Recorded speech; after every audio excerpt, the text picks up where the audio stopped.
What does a pharmacist do? Well, most people might answer that a pharmacist dispenses the medications that my doctor prescribes. Now, I work with a ton of great pharmacists, and one thing that I don't generally see is excitement about pills in a vial. And this is probably because pharmacists have been trained to do so much more. So what can you get excited about in your community? To find out, let's go beyond the scripts. Everyone, welcome back to Beyond the Scripts. I'm your host, Will Tuft, and today we have a familiar face joining us, somebody who's joined us quite often during the COVID-19 pandemic because Marc Ost and PioneerRx Shoppe up in Horsham, Pennsylvania actually were very influential and really helping a lot of independent pharmacies find their way through the COVID-19 immunization fiasco is probably not a better word for it, but Marc definitely put in some hours and was instrumental in helping us kind of release some features that would help other pharmacies. So welcome back and big thanks. Hope things have calmed down a little bit up there in Pennsylvania. Yeah, no, thanks for having me on. It's a little bit of a different time, a little less craziness than it was 2 years ago at this time. Yeah, but craziness is the only constant. So, how have things been since the pandemic? I know you guys were swamped, very busy during that time. Have things kind of gone back to the new normal, which, as far as I can tell, is very similar to the old normal? Yep. Yeah, I mean, it's been I guess it's a good thing. Things have slowed down a little bit. One, it's given us a chance to really get caught up and, make sure that everything is in place from all the vaccines and everything that we've done.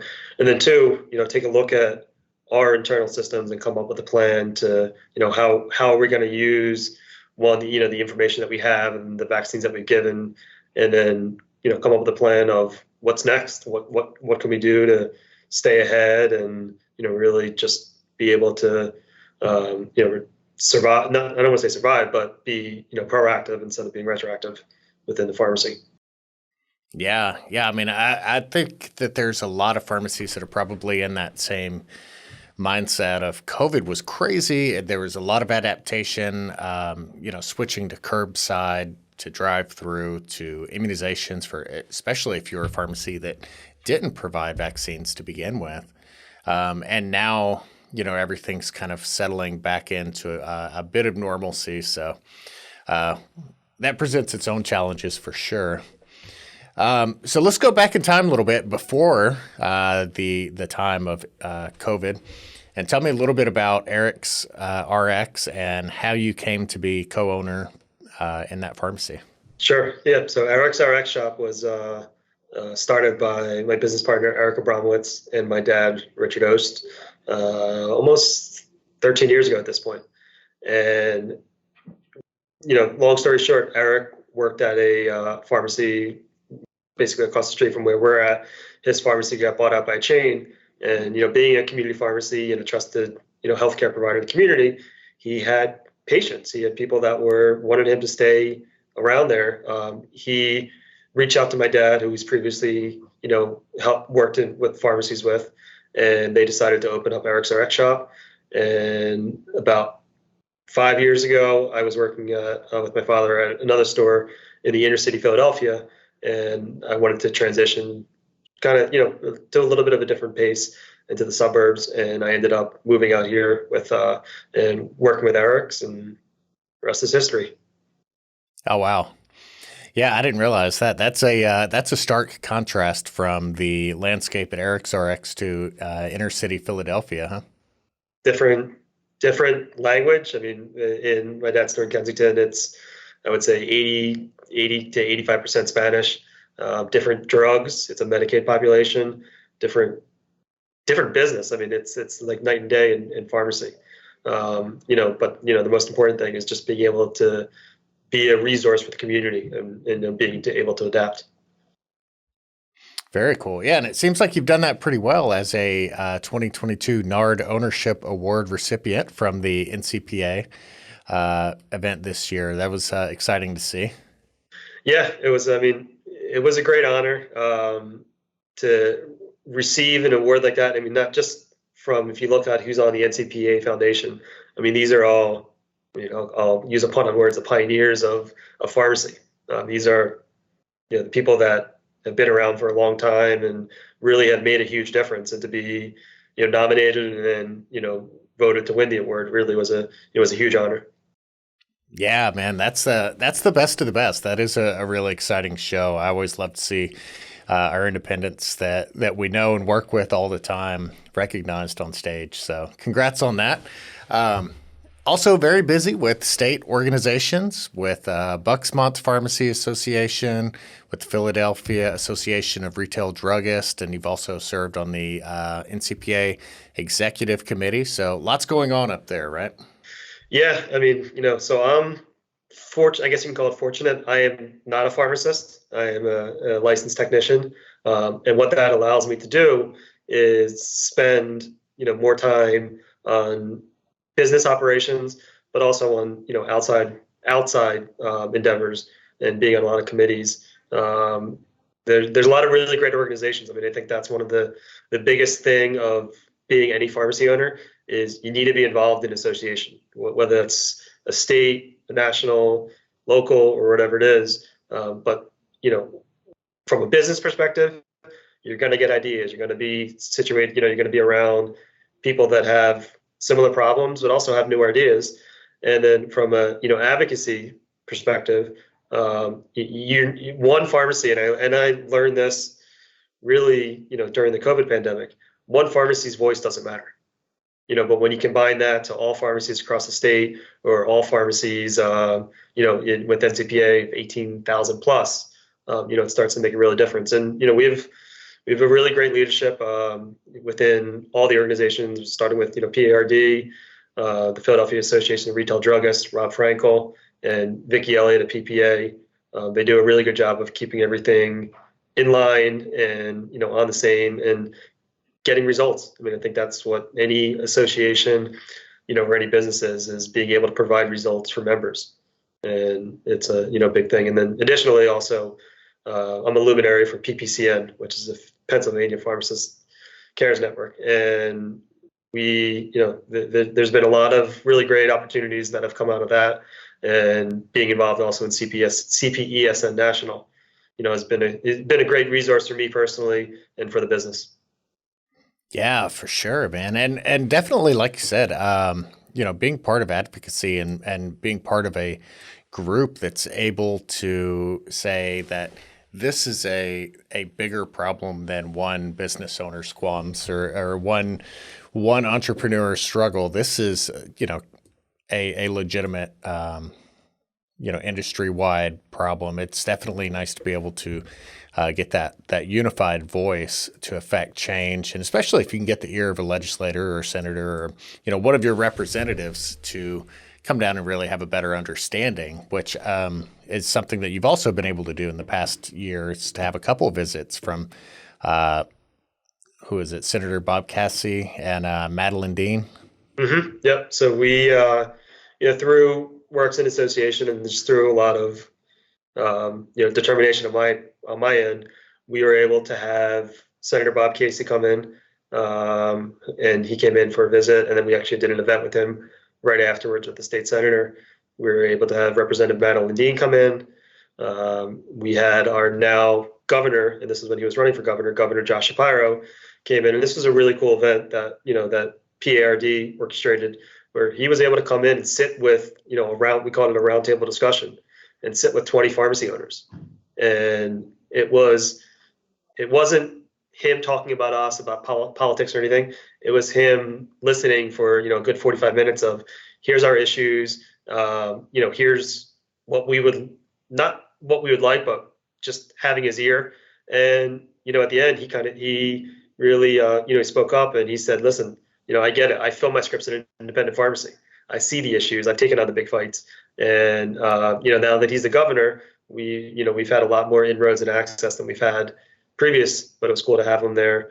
We've had our county commissioners. We've had we've really made it a lot important to make a really great relationship with our state senators and our state legislators, and not just for the advocacy aspect, but also because we were able to help them. We're able to be a resource for them. So when they have, during COVID, when they had constituents that weren't able to get vaccines because we're homebound, they reached out to us. When they do these health fairs and they want flu shots, they're now reaching out to us and being able to help, helping us in some ways, and also we're helping them in a lot of ways too. Yeah. Yeah, and you never know when. I mean, I guess if you are a senator or if you're a representative, you probably have so many different industries pulling for your attention to understand their industry specifically. And I guess you never know, when that's really going to be impactful, when they're going to have an opportunity to speak up and say, this is something that I know about. But it is interesting to, see those opportunities that independent pharmacies have to make those impacts. Yep. No, absolutely. And that's really for us, it's about the patient story. It's about their constituents. It's not, we don't meet with legislators or go to legislators and say, hey, you should pay the pharmacy more. It's sure, we would love for you to pay the pharmacy more, but if we're excluded from networks or we're not able to serve these patients, we can't make a difference in that sense. So, just about leveling the playing field and being able to continue to operate and to serve. And that's really what it comes down to. Yeah. So let's talk a little bit about ArixRx. Kind of an interesting ownership there. We don't see a lot of pharmacies that are kind of, in a partner situation.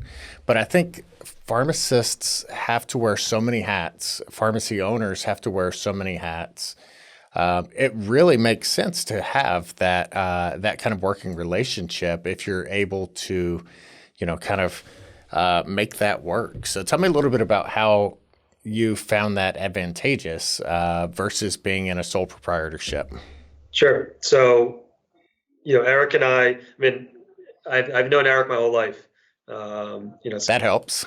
So that definitely helps. But I think that we build off each other's strengths. So, Eric is someone that's trusted in the community. He's someone that will go above and beyond for a patient. A patient needs an antibiotic at 9:00 at night. He'll stop what he's doing at home to go deliver that. He's able to, to be at the pharmacy, and he loves to work. But he really is that community pharmacist. And Eric will be the first one to tell you when it comes to business, he knows it, but it's not his strong suit. So, that's where I'm able to come in and be able to provide basically, efforts on the business operations side of new programs, of new implementation, technology. Eric would still be using a typewriter if he had his choice. But, one of the things that we've taken really seriously, and especially since I've been here, and I think that Pioneer has been a huge asset for this, is being able to make things more efficient and using technology, whether it's within Pioneer or outside solutions, of making tasks that could have taken a few hours into a few minutes. And I think that the more efficient we make, the more time we have to to do, whether it's clinical services or other things, and also using it for patient safety as well, and being able to give our patients the tools that they need to know that they're getting their medication safely, they know that when they're getting the medication, and having access, to know when something's due, or anything in that sense. Yeah, for sure. There's kind of an interesting shift where, if you're a young pharmacist and you want to open a pharmacy, or if you're a young, person who is passionate about pharmacy and you would like to open a pharmacy, you almost have to be the pharmacist first, because when you're opening a new pharmacy, that's going to be one of your major expenses to have that payroll. But like most of the pharmacists that I talk to who are leaders and really, really engaged in the industry and engaged in, doing exciting things outside of the bench, don't get to practice on the bench all that often. It almost makes more sense to have that business person who can fill, some technician roles and be active on the pharmacy side. But you're right. There's definitely a separate set of skills that it almost makes sense to have, a separate separate person concentrating on for a lot of cases. Yeah, and I mean exactly what you just said, and that's the reason why we've worked well together. I mean, first, we have a great staff. I think that's really the backbone. But also, from my standpoint, I talk to a lot of pharmacy owners that want to do kind of the get rich quick thing of, hey, what can I do to do this? Well, if you don't have that backbone of pharmacy information, whether it's workflow or whether it's a simple thing of what is a UNC. There's a lot of new pharmacy owners that don't know what that is, don't know what retroactive fees are, don't know, and you can't really build off of that until you have that backbone and foundation. That's one of the things that I learned early on, just in my start in pharmacy, was, learning the nitty gritty, learning all of those, intricacies that you need to know that you can build off of. And if you don't know that, it's very hard to do other things correctly. And, I think that's really, really important to have that backbone and foundation. Yeah. So tell me a little bit about the pharmacy prior to COVID-19 and what you guys really were concentrating on, and what kept you busy and what kept you excited prior to the immunizations. Yeah. So when the pharmacy was built, we actually had a counseling room built that was for vaccination. So this was before we were busy with vaccines, that we actually had a private room for vaccinations, which was a nice asset to have. But it was a regular community pharmacy, 1,800 square feet. We did a lot of long-term care, which probably about 4 years ago, we signed up with Jerry Med and were able to take a lot of the patients that we're already doing long-term care services for and not pay DIR fees on it, because we could be a combo pharmacy. And, Nice. Jerry Med's another organization that's been, really, really useful and helpful getting us set up and being able to do that. But, we already were doing compliance packaging. We were already doing adherence calls. We were offering delivery. So we were offering a lot of these services that now, there's potential opportunities to get paid for those services. And it was like I said, I think we were part of the community. I think that's the best way to describe it. And then Sure. COVID just elevated that. Yeah. So when COVID-19 came around, and I know everybody's probably sick of talking about COVID, you probably are sick of thinking about it, but definitely want to touch on that a little bit, because it is a neat story. You guys were one of the first pharmacies, if not the first in your area, to start administering, right? Yep. Yeah. So we were definitely one of the first ones to get the COVID vaccines, and we actually have a pretty unique situation. So there were, in our shopping center, there was an eye doctor that his office has been vacant probably for, I don't know, 9 months before the vaccines came out.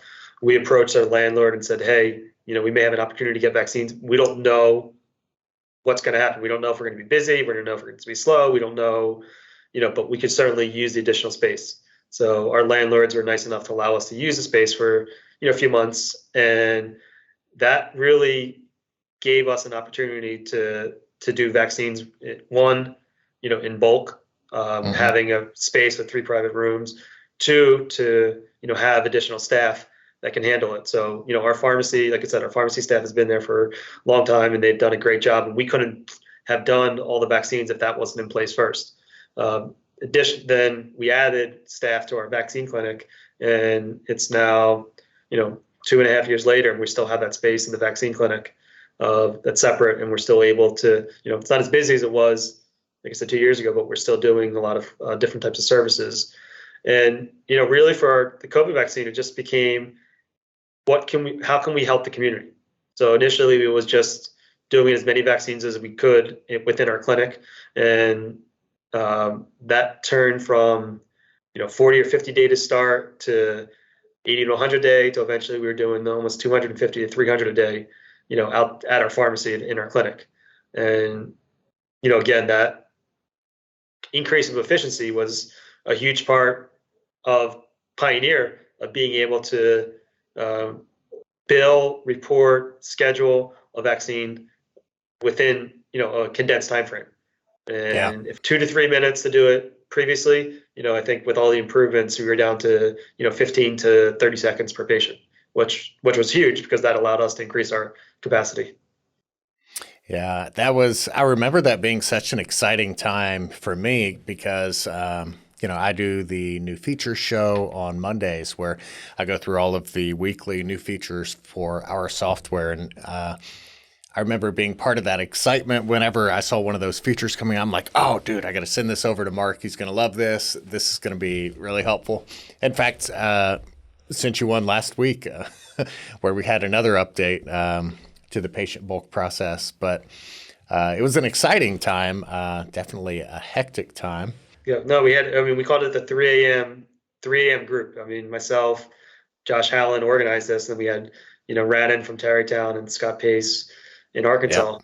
And it was for a good month straight, emails at 3 a.m. because we were up, whether it was processing vaccines or reporting to this, inventory to the state, and just say, hey, this can help. So, it sounds simple enough, but things like, the mass completion from the RX search, bulk import, templates were a huge time saver. What also it allowed us to do was take the billing aspect from a vaccine out of a really, really good tech and be able to, I don't want to say train anybody, but be able to give a standardization that we could have an employee come in and within a couple of days, they now know how to bill a type of vaccine and have a quality control behind it.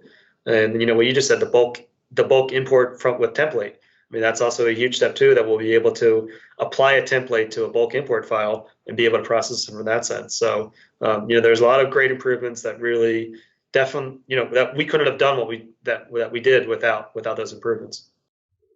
Yeah, for sure, man, for sure. It definitely, it's kind of weird to look back at such a, troublesome time, fondly, but there was definitely that excitement and, just being able to help independent pharmacies do something so important. And what I feel like most people are never going to realize is the risk that independent pharmacies were taking at that time. Not only the, just personal fears of COVID and catching COVID and being exposed and things like that, but also, the process for being reimbursed, all of that was still up in the air. A lot of pharmacies didn't know if this was going to, be something that even was profitable, but it was just important to do. Did you have to have the cold storage immediately as well? Yeah. So our first thing, and one of the reasons why we were able to get the vaccine in early is because we started the process early. So, it was probably 8 months before the vaccines were ever released. We looked at the Pfizer and Moderna products and what we read, and we bought a freezer that would at least hold the Moderna at -20. And we submitted all that to the state. We started, our HL7 integration. We did our contracts and anything that we could to do the state. So initially, our first orders were for Moderna only. And we got a call from the state probably about 3 weeks in saying, we're having a shortage of Moderna. We're going to send you Pfizer. I'm like, okay, great. We're going to figure out a way to get a freezer. And through a local company that's actually in Horsham, they were able to supply us with a ultra cold freezer that we're able to store the Pfizer product. And I can tell you that freezer was invaluable for us because not only do we store our product, we stored products for other pharmacies and other facilities. And being able to store that many doses and offer it really set us apart from a lot of other pharmacies or entities that couldn't have that storage. So it's great to have now, especially. I can tell you we have ultra cold freezers, we have regular freezers, we have fridges, we have portable freezers, portable fridges. We have a lot of different storage capacity devices, but it's a great tool to have because we use them, and we're going to continue to use them. Yeah. So once you kind of made it through the initial phases of, the crazy admin of all of that data entry for thousands of immunizations, at one point you had to circle back and actually get paid for all of those. And the reimbursement process was an entirely separate ordeal that, I feel like some pharmacies probably maybe weren't as dedicated or didn't follow through all of those steps to maximize. But you guys definitely not only did that yourself, but even did webinars and assisted other pharmacies and getting that reimbursement from, once they updated those CMS guidelines. Yeah, and that was, our again, Eric and I met before we ever got a vaccine and said, if we're going to do it, we're going to do it right. So one, it has to be safe, and and it has, and two, we need to make sure that we're not overbilling, that we're not underbilling, that we're submitting it, we're within compliance of the timeframes, and that we're doing it. So our process really was three separate systems almost. You had the scheduling, then you had Pioneer, which was what we were submitting the data, trying to submit for reimbursement, and then you had the CIS, which we had to use a separate system until we had the HL7 integration, which happened about a month in. But that really came to the advocacy piece of it, of reaching out to our state senators, reaching out to our associations and saying, hey, listen, we're giving these vaccines. We need to be able to get paid for these vaccines. It's CMS has guidelines. They have it. We're following these guidelines. These insurers aren't always doing it. And, through pressure, whether it's from government or the Department of Health or through the associations, for the most part, was able to get resolved. It's not perfect. I mean, we're dealing with PBMs. It's never perfect. Yeah. But we were able to get a lot of those issues resolved, and and for the most part, coverage. I mean, that's something that our staff has really spent a lot of time on, is figuring out ways to get paid for the service that we're providing. Whether that's through an intermediary or through the medical benefit. But our goal always was be able to provide the service, but also not have to charge a patient for that service. And, our team has done a really great job on that. Nice. So kind of best case scenario, you guys were able to figure everything out, were able to administer thousands of COVID-19 vaccinations, and had a landlord that was able to accommodate some additional space. And on Google Maps, you will notice that there is no longer an optometry sign on the wall. There is a permanent immunization clinic sign on the wall. So tell me a little bit about what that looks like in a post-COVID world to have a dedicated space for immunizations. Yeah, so we the sign now says Vaccine Shoppe, SHOPPE, and a couple things that changed. So we when the pediatric vaccine came out, we were one of the only ones that were offering it, and we for probably 6 weeks straight, we went around schools and did bunch of different clinics, but we also offered it within our vaccine shop. And one of the things that we did, that we came up with, the idea was to make it an experience for kids. So we allowed kids to draw on the walls, to write, inspirational messages. Now, if you walk into our clinic, it looks like it's graffiti, and there's very hard to find a clean spot to draw on. But kids, kids enjoyed it. They wrote a lot of inspirational messages. We had stuff like "It doesn't hurt," or no more COVID, or whatever it was. And it was a really cool thing. And the one neat thing too was that when boosters were announced, we had kids that came back 6, 8 months, a year later, and were looking for the original message, and we're happy to go back and see that it was still there. So that's cool. It became a really cool experience in that sense. And right now, I can tell you, today's a Tuesday. We also became a preceptor for nursing students. So currently, and this was a huge asset to us during COVID, was we had nursing students who were eager to give vaccines. They were there was a issue with them. They were having trouble finding basically rotation sites, and we actually vaccinated one of the deans of the local nursing school children, and she reached out to us and said, "Hey, I have pediatric rotations. They want to give vaccines. Can we help you?" We said, sure. So absolutely. Yeah. And today we have 8 nursing students. Now, while they're not busy giving vaccines, they're doing different research projects, but Yeah, I mean, having those nursing students allowed us to do clinics where we were able to do, 1,500, 2,000 shots in 4 hours, and have 40 vaccinators, and teach. And while we were helping them, they were also teaching our pharmacists and our staff stuff that that they do in nursing that we necessarily weren't always aware of. So it was really a great two-way relationship that we were able to help them and give them the experience they needed, and they were able to help us with different projects as well. Nice. So what does that look like on a daily basis in workflow? Do you guys have an integration with STC or SMP that provides opportunities, or are you relying on patient information coming from conversations with the patient? How do you keep the arms in the seats? Yep. So we do have an integration with STC.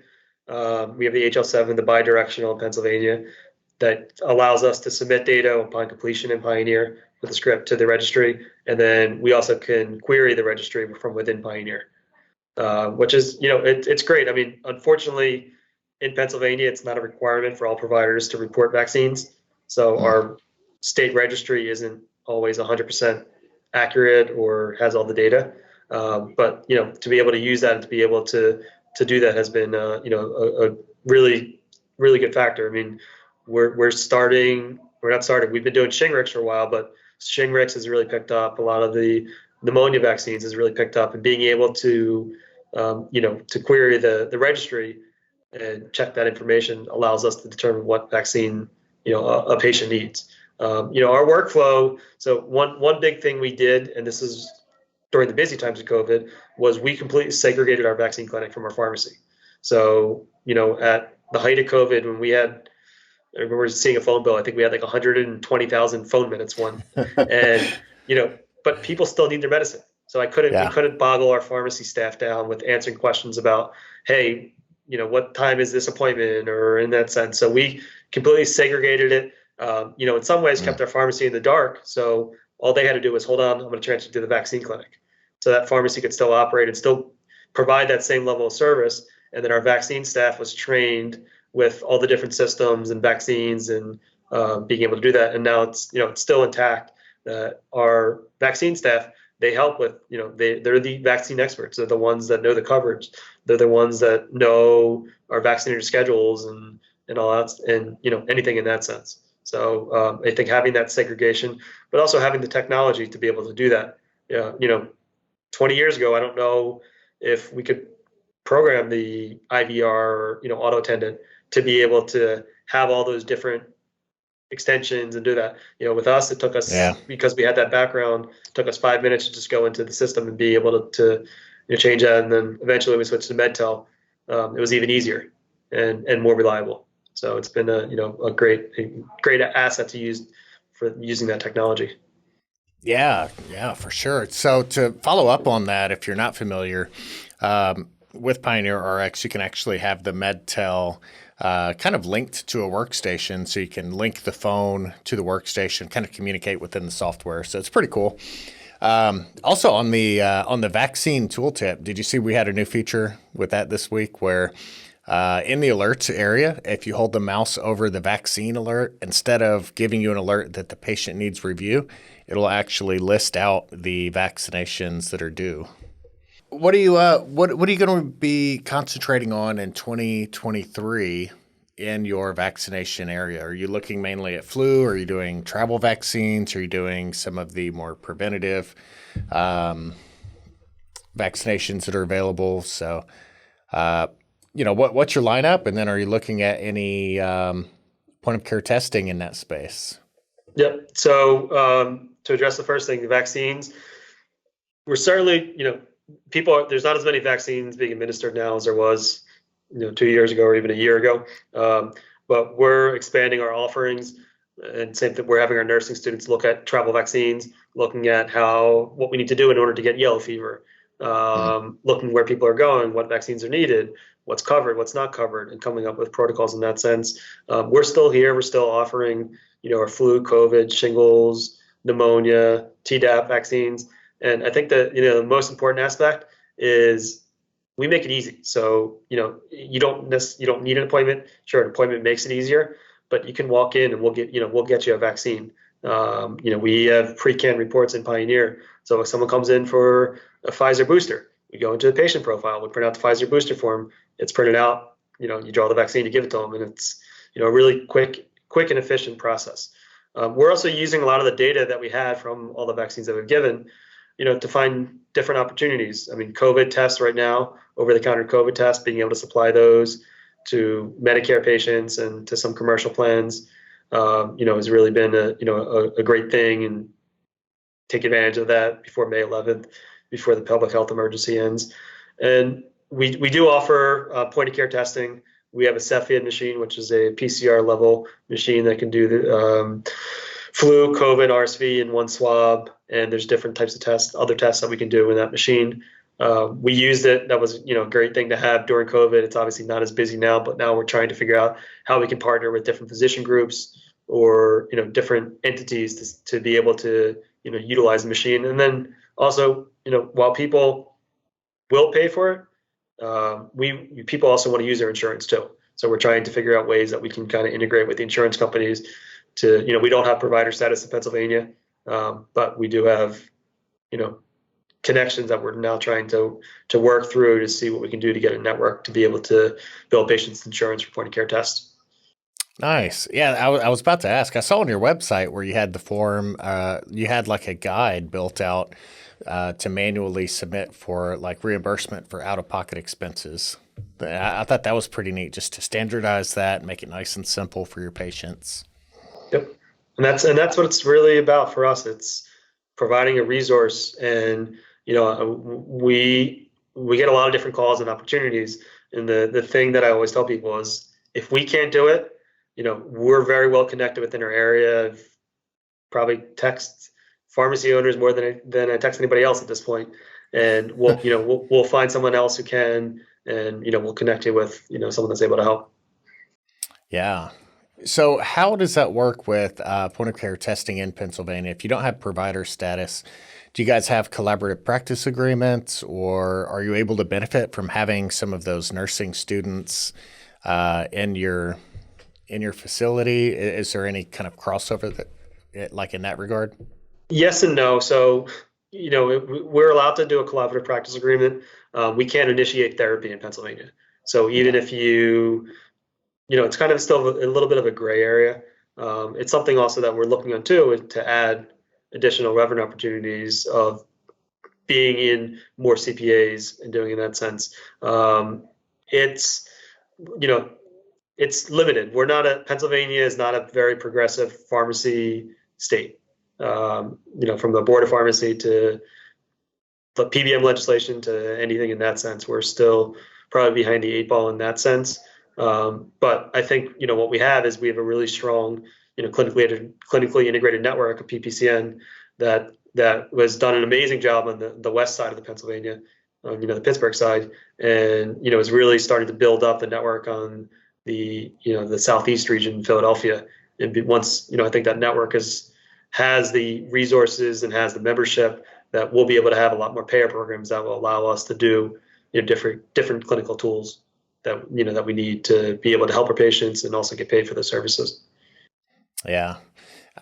I feel like that's something that, if nothing else, COVID taught us was kind of that value and how important it is to have those pharmacists in those communities that can contribute in so many great ways. And they illustrated that during COVID. And it's like, man, let's kind of open the gate a little bit for some of these other problems that we struggle with every year. The flu season it's a no-brainer for, test and treat at the pharmacy level.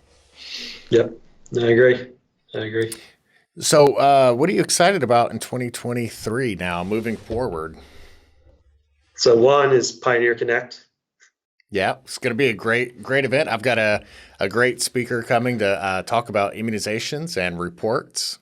Yep. And, and I think I'm actually going to NCPA MLC tomorrow, giving a presentation there too. But, I'm excited about just learning and networking. I mean, we have a great group here that I'm very close with Mac from Springfield and Chi-Chi, or Mac from Skipback and Chi-Chi from Springfield. But also, just going around to these conferences and learning what others are doing, learning what's going on in their states. I mean, I can tell you one of the biggest things that we hear from, especially from legislators, is, well, how is this working in other states? And if you have proof in the pudding of this works in this states or this works in this sense, that it's a lot easier than trying to reinvent the wheel. So yeah, I mean, I think that there's a lot of great opportunities to attend these conferences and to network, to learn, and to really just have some quality time with some other really good pharmacy owners and learn what they're doing and bring back a few ideas to the pharmacy as well. Yeah, for sure. What do you think the shows are going to look like this year? And I think last year we had a bit of revenge travel where everyone just went wherever just because they could go somewhere. So do you think everyone is still just ready to travel, or do you think it's going to be more just normal trade show? Well, I think it depends on the event. I mean, I think there's, look, certain wholesale events, you're incentivized to go. So, it kind of makes sense to go. And I think events like Pioneer, I mean, I'm hoping that, for us, it's not necessarily always just about me going and attending. It's about the staff as well. It's about who can I send from our staff that can learn how to do MedSync better, who can learn how to, do something better, because, it doesn't always need to be the owner teaching the staff. Our staff has really done a great job of going above and beyond to learn new things and speak with us and implement it. So I think that you're going to start to see, and we've already started to see it, even in Pennsylvania, and where it's on a lot of our calls with NCPA of how can we get technicians more involved? So how can we get support staff more involved? How can we do this? Because look, a pharmacist is obviously more expensive per hour than technician, and we have to maximize their time. We have to really find tools to utilize them at the top of their license and maximize what they're able to do. And a lot of that can be accomplished by using your support staff and using technicians to accomplish those goals.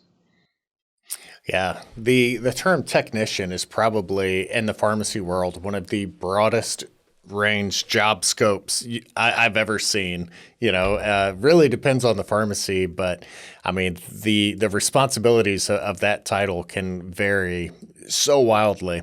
And the abilities and the ability to practice at the top of that license absolutely can probably be a little bit more beneficial to the patients.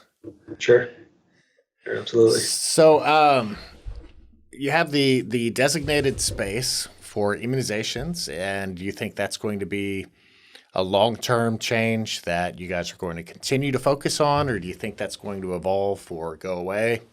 I think that we have it now. We want to keep it. We want to find, and that's really been, our mindset of figuring out ways that we can keep the space and, figure out revenue opportunities. I mean, yesterday we had a meeting with a company to offer IV hydration, and, we have the space, we have recliners.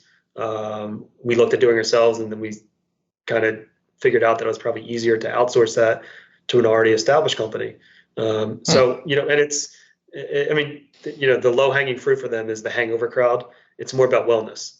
It's more about, this person has a vitamin depletion, or this person, is dehydrated. And, so in a few weeks, we're actually offering a, IV hydration for all of our staff, so they can see the benefits of it. Because, my mindset is it's always harder to sell something if you don't know from personally. And it's not necessarily selling it, but if our staff can see the benefits of it, if our staff could do it and whether they feel better or not feel better, but be able to provide an accurate assessment, because that's what we want to be able to do. So, we're looking into that. We're looking into PGX testing, the pharmacogenetics of being able to do that. We're already involved in clinical trials of sending de-identified data to a company who then sends us back a list of our patients who are eligible for clinical trials. And, we have staff trained to make calls on behalf of the pharmacy and the company to get them registered for clinical trials. and just doing a lot of data mining to see what works, what doesn't work, and MedSync has definitely been a thing that we've been doing for MedSync for a long time because we do a lot of compliance packaging, but now really enhancing that percentage in Pioneer of getting a lot of it just our regular commercial patients on MedSync and finding the benefits of that. And this is all stuff that our pharmacy, and even our vaccine center employees are all involved with and able to collaborate and work together to help with. Nice, man. Nice. A lot of moving pieces, a lot of opportunities there. It is neat to hear, those new ideas and new opportunities. I love the idea of, instead of a tanning salon, seeing more of the, hydration salons. Yeah, no, and that's and I think there's a void in the suburbs of that. I don't think people are aware of the benefits of it. I think that could be, it's a great opportunity. It's again, a pharmacy, we want to provide that kind of that wellness center. We want to be able to provide solutions to patients. And I think this is a great solution that will help patients feel better.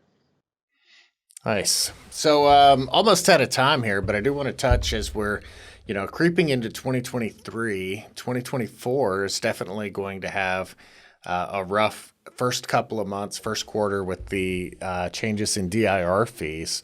What are you doing this year to kind of plan for that and to start to have an idea what to expect and not be caught off guard in the first quarter of 2024?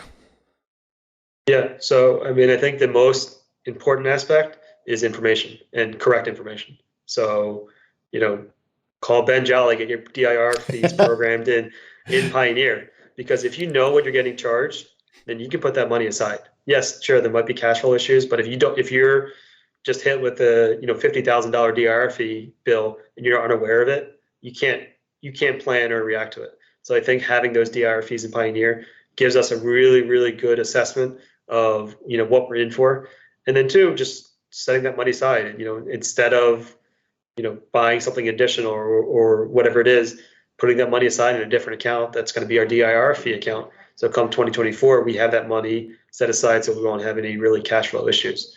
But I think the most important thing is getting your DIR fees programmed in and making sure all of your other information is correct. Your acquisition cost is correct. That you're submitting the correct UNC, that you're submitting, that you're reconciling claims, that you're making sure you're getting paid for claims.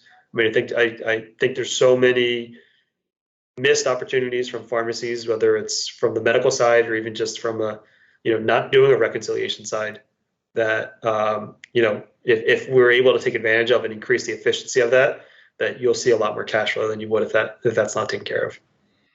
That is such a good point. Kind of in this kind of valley here between COVID and the DIR apocalypse, when things are returning to normal, do some housekeeping while you have the that planning, while you have that foresight, because there's so many little things like that. If somebody has, added an override, or if you're not, submitting the correct NDC, or if you haven't optimized your, at least, your top 200 drugs, and then your high cost outliers, that's one thing you can definitely do when you can't do much about your reimbursements. You can definitely maximize your purchases.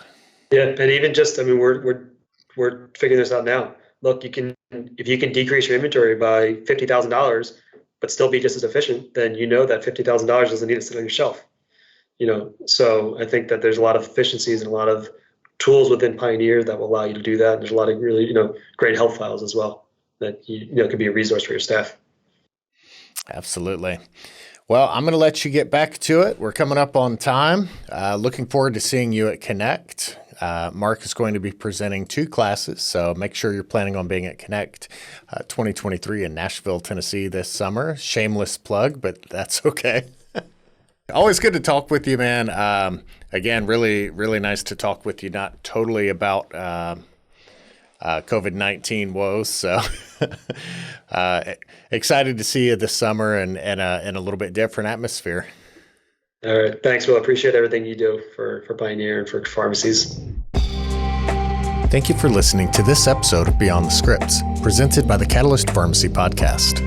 If you enjoyed this episode, please support our channel by liking, subscribing, and clicking the notification bell so that you'll be notified anytime we post new content. To stay up to date with all of the latest independent pharmacy news and content, follow PioneerRx on your preferred social media platform.